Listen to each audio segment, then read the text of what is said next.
দরবেশ সাহেব চিত হয়ে শুয়ে শুয়ে তেলাওয়াত করতেছেন আর বলছেন, আল্লাহ রাব্বুল আলামিন, তোমার সৃষ্টি নৈপুণ্যতার ভিতরে কোনো ভুল ধরার ক্ষমতা তো কোনো মানুষের নাই। তবে একটা জিনিস আমার নজরে পড়লো, এই যে বিরাট বট গাছটা, পৃথিবীতে যত গাছ আছে, যেমন গাছ তেমন ফল, তাল গাছটা যেমন ফলও তেমন, নারকেল গাছটা যেমন ফলটাও তেমন, কিন্তু এত বড় বিশাল বট গাছ, ফল হতেছে ছোট্ট ছোট্ট ট্যাবলেটের মতো, গাছটা যেমন ফলটা তেমন হয় না। আল্লাহ এটা ভুল না?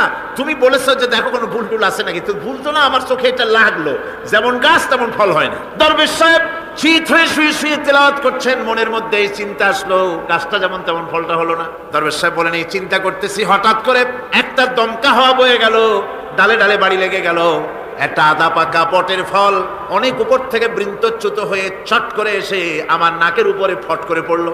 নাকের উপরে এমন ভাবে পড়ছে, নাকটা জ্বলে উঠছে। আমি সেজদায় পড়ে গেলাম। দরবেশ সাহেব বলেন, আমি সেজদায় পড়ে গেলাম, চোখের পানি ফেলে আল্লাহর দরবারে মাপ চাইলাম, বললাম, রব্বুল আলামিন, তোমার কোনো জিনিসের ভিতরে কোনো খুঁত নাই, নিখুঁত জিনিস তুমি বানাইছো, কোনো ভুল নাই।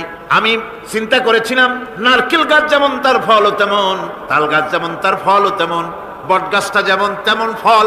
আমার আন্দাজ মতো, আমার চিন্তা মতো, যত বড় বট গাছ অত বড় ফলটা যদি হতো, বটের ফলটা যে পজিশন নিয়ে আমার নাকে পড়েছিল, গাছ যেমন ফল তেমন হলো, নাকও যেত, আমার মাথাও যেত। আল্লাহ রাব্বুল আলামিন বলেন, দেখো বান্দা, আমার সৃষ্টি নৈপুণ্যতার মধ্যে কোনো ভুল পাবে না। সুবহানাল্লাহ, কোনো ভুল নাই, বারবার তাকাও, কোনো ভুল পাবে না। আল্লাহ সুবহানাহু ওয়া তাআলা সুন্দর করে বানিয়েছেন, যা দেখবেন শুধু সুন্দর আর সুন্দর। সুবহানাল্লাহ বলেন, শুধুই সুন্দর। ফুলের সৌন্দর্য দেখেন, গাছের সৌন্দর্য দেখেন, জমিনের সৌন্দর্য দেখেন, পাখির সৌন্দর্য দেখেন। আল্লাহ পাক যা বানালেন সবগুলিকে আল্লাহ পাক সুন্দর করে করে সৃষ্টি করেছেন, সব গুছিয়ে গুছিয়ে সুন্দর করে করে বানিয়েছেন, অসুন্দর করে কিছু বানান নাই। ফুল দেখতে কত সুন্দর, ফুলের থেকে ফল হয়, সে ফল হওয়ার জন্য ফুলের পুংকেশর আর স্ত্রী কেশরের মিলন ঘটতে হয়। তো ফুল তো আর চলতে পারে না, এই মিলনটা কেমনে হবে? এই জন্য আল্লাহ পাকের রুচি দেখেন, আল্লাহ পাকের রহমত দেখেন, আল্লাহর কুদরত চিন্তা করুন। সুবহানাল্লাহি ওয়া বিহামদিহি। ফুল সুন্দর জিনিস, ফুলের চাইতে আর কিছু সুন্দর আছে নাকি? এত সুন্দর ফুল, এই পুংকেশর এবং স্ত্রী কেশরের বিনিময়টা কে করবে? এইটা করার জন্য আল্লাহ পাক এই দায়িত্ব তেলা পোকাকে দেন নাই, দিছেন নাকি? আর শোলাকে দিছেন, সার পোকাকে দিছেন, উই পোকাকে দিছেন, তাতে ফুলের ইজ্জত নষ্ট হবে। ফুল যেমন সুন্দর, আল্লাহর রুচি, আল্লাহ রাব্বুল আলামিনের সৌন্দর্য বোধ কত বিরাট, কত মহান আল্লাহ পাক। ফুল যেমন সুন্দর, ওই সুন্দর ফুলের উপরে তেলা পোকা পড়লে ফুলের সৌন্দর্য নষ্ট হবে। এই জন্য আল্লাহ পাক ফুল যেমন সুন্দর, ওই পুংকেশর আর স্ত্রী কেশরের মিলন ঘটাবার জন্য রব্বুল আলামিন সুন্দর প্রজাপতির ব্যবস্থা করেছেন। ফুল যেমন সুন্দর, প্রজাপতিও সুন্দর। প্রজাপতির ডানায় কোন শিল্পী কোন তুলি দিয়ে এত রং লাগালো!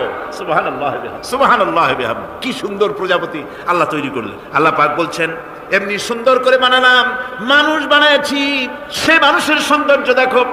দুইটা চোখ দিলাম দেখার জন্য। চোখ কি জন্য? এখন এই চোখ দুটা যদি কুমিরের মতো আল্লাহ গোল বানাই দিত, চোখ গোল এরকম কুমিরের মতো, দেখতে বিশ্রী হতো।